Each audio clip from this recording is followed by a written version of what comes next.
The longest government shutdown in U.S. history has come to an end. Last night, President Trump signed a bill to reopen the government after it was passed by the Senate with the help of Democrats and then by the House. Trump once again blamed Democrats. Democrats in Congress shut down the government of the United States in an attempt to extort American taxpayers for hundreds of billions of dollars.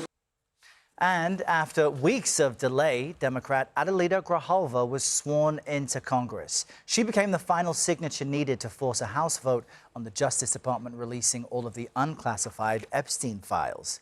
Meanwhile, the White House is facing more question over President Trump's relationship with convicted sex offender Jeffrey Epstein.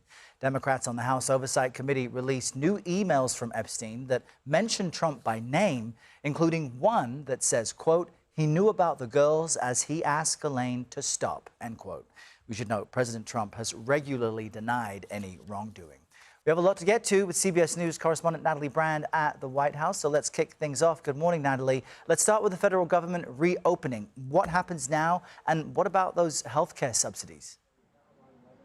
Yeah, that will remain, Errol, to be a key focus in the weeks ahead. The expiring Enhanced Affordable Care Act health subsidies that Democrats had been fighting for, really the reason for this shutdown. House Minority Leader Hakeem Jeffries yesterday, late last night, told CBS News that the fight is not over, that they will continue to focus on this. And then there's the promise of a vote on health care in early December. And notably, President Trump, in his remarks late last night while signing the bill to reopen the government, said that he would be willing to work with Democrats on health care. But he also criticized the Affordable Care Act, said it needed to be fixed, and also suggested that money go directly to Americans and not to insurance companies. So the question now, do those comments start some sort of negotiation between Democrats and Republicans on this issue?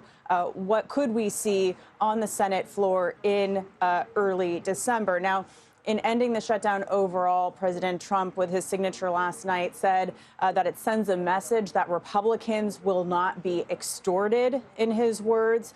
He blamed Democrats for the shutdown. But important to note, Errol, that, polling during the duration of this record-long 43-day shutdown showed that neither party was getting good marks for this. Yeah, the American people are really blaming everyone there on Capitol Hill for it. On the Epstein files, though, what new information are we learning from them, and how is the White House responding?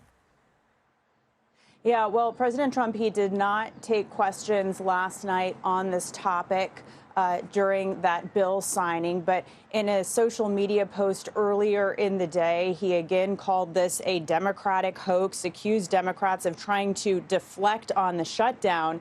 Now, House Democrats on the Oversight Committee, who released these emails yesterday as part of a vast trove of records obtained from the Epstein estate, say that they raised new questions about the nature of the relationship between Epstein and President Trump and whether he knew more than he's publicly and previously disclosed. In one of these emails released by House Democrats from Epstein to Maxwell, Ghislaine Maxwell, his longtime associate who was convicted in connection with sex trafficking, Epstein calls Trump, quote, "the dog that hasn't barked," saying that one of the victims spent hours at, quote, "my house" with him, referring to President Trump. Another email between Epstein and author Michael Wolff says, of course, he knew about the girls as he asked Ghislaine to stop. Now, important to note that CBS News has not independently verified the emails. And the White House did put out a lengthy statement saying that, quote, "Democrats selectively leaked emails to the, quote, liberal media to create a fake narrative to smear President Trump." The victim referenced in the emails is the late Virginia Giuffre, who repeatedly said President Trump was not involved in wrongdoing. Again, that's a statement from White House Press Secretary Caroline Leavitt, who also reiterated yesterday that President Trump, prior to becoming president, had kicked Epstein out of his Mar-a-Lago club in Florida, that there was this falling out between the two. As you mentioned, Errol, the president has denied wrongdoing. But this issue, the bottom line, it's not going away now that House members are back on Capitol Hill. as you noted, the newest Democratic member, Representative Grijalva, became the 218th signature. And interestingly enough, House Speaker Mike Johnson is expediting the timeline of this discharge petition and has promised to put this resolution to try and force the full release of the Epstein files on the floor next week, Errol. Wow, remarkable. We'll have more on all of this in about 20 minutes from now. Natalie Brand with all the latest. Thank you, Natalie. CBS Evening News anchor John Dickerson spoke exclusively with House Minority Leader Hakeem Jeffries yesterday to discuss the shutdown and what came from it. It's unfortunate that Republicans have decided that they were going to shut the government down. They decided to rip away SNAP benefits from 42 million Americans when the money existed to make sure that not a single person went hungry. They decided that they would rather find $40 billion to bail out Argentina, but can't find a dime to extend the Affordable Care Act tax credits. So the short answer is yes, the shutdown was worth it. The short answer is shutdowns are never things to be embraced. And unfortunately, Republicans decided to embrace a shutdown with their complete control of government rather than sit down with Democrats and find a bipartisan path forward. Did you find any allies during the shutdown on this question, either health care or SNAP benefits or anything that either surprised you or that you've been able to work with on the other side of the aisle? 3 words, Marjorie Taylor Greene. She's been very clear that this health care crisis is not made up, it's real. Republicans have no health care plan, and that Democrats are correct in fighting to extend the Affordable Care Act tax credits. 6 months ago, if I'd said to you, Leader Jeffries, Marjorie Taylor Greene is who you're going to be quoting as your ally on anything, would you have said, oh, that makes sense? I would have said I have a bridge to sell you in Brooklyn. How about that? Now, CBS News also asked Speaker Johnson for an interview. He declined. Now, while the government officially reopened the moment President Trump signed the continuing resolution into law, it could take days for certain services to really kick back in. So here's a quick look at why there's a lag in certain paused services resuming. And let's start with SNAP. This is the food assistance benefits that were paused November 1st. That money is expected to be dispersed to states immediately, but it could take a few days for each state agency to process the funds and send them to recipients. For example, Illinois Governor J.B. Pritzker told reporters Tuesday his state would restore it, quote, as fast as possible, but he couldn't say specifically how many days it would take. The federal government civilian workforce, meanwhile, missed about 3 million paychecks overall since the shutdown began. That's according to the Bipartisan Policy Center. Now, a 2019 law mandates those employees get back pay, quote, at the earliest date possible after the lap ends, regardless of scheduled pay dates. But each agency or department's payroll center began processing back pay once the government reopened it. It also just may take a few days, and that depends on where the employee works as far as when they'll get their back pay. What about flights? Well, Transportation Secretary Sean Duffy said Tuesday air traffic controllers will get 70% of their back pay within 24 to 48 hours of the shutdown ending, and the remaining 30% in a week. But it will still take days for the FAA to ease back its flight cuts and for airlines to restore schedules. Airlines for America, that's a major trade group representing the largest U.S. carriers, said this in a statement, that airlines, quote,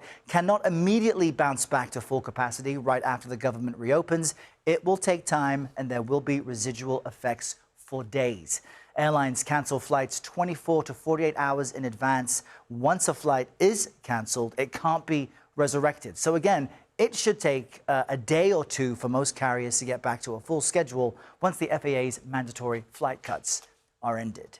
Now, thousands of federal employees are returning to work this morning as the government shutdown has come to a close. At least 670,000 government workers were on furlough during the shutdown, and another 730,000 were deemed essential. They were working without pay. Joining us now is Everett Kelley. He's the national president of the American Federation of Government Employees, which represents about 820,000 workers. Good morning, Everett. I just want to get a gut check with you today. What's the sentiment among your members now that the government has been reopened? You know, and thank you for having me. And the members that I represent, they are ecstatic. They are happy that the government's open. They can now get back to life. They can get back to business. They can make sure that there's food on the table, make sure that bills are paid, because that's exactly what they want to do. And they also want to provide a service for the American people. But to go 43 days for some without double paychecks, how challenging has it been for your members? What are some of the stories either they've shared with you or your own that really underscore how serious this experience was for so many? I heard so many stories, and some of them, you don't even want to repeat. You don't, matter of fact, you don't even want them in your mind. Some of the sites that I've seen, I've stood myself in missions in rural Maryland, serving federal employees food as they come through the line with little children, pregnant mothers, and all of these types of things, that we had to deal with and that they had to deal with. And it wasn't pleasant. It wasn't a beautiful sight. These are people that really want to work. These are people that, have a job, but to know that they got to resort to standing in line, long lines to get food to eat for their families, it's not a pretty sight, and they was very devastated. One lady came through, she was a pregnant mother, didn't know how she was going to deal with issues because insurance, everything is due, but I'm grateful today that this has finally come to an end. Now, how long can you be grateful, though? Because this deal only extends funding through January.